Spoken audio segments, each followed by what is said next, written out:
Some students follow a schedule. Others follow a calling. Culinary's time. It's having the time to practice and get better at what you want to do. And with options, I could get my school done in 2-3 hours with good quality grades and then spend the rest of the time practicing the recipes I wanted. Options gives you something most schools don't: time. I don't like doing, like late night heavy work. I prefer to get a good start to the morning to the afternoon.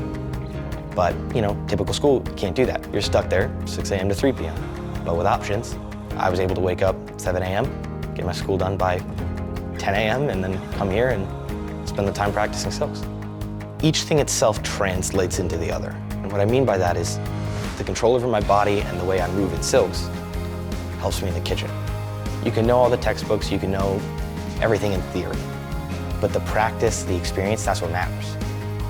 Options gives me the opportunity to do what I want, because it lets me cook, it lets me do silks, it lets me live my life, and that's what I care about.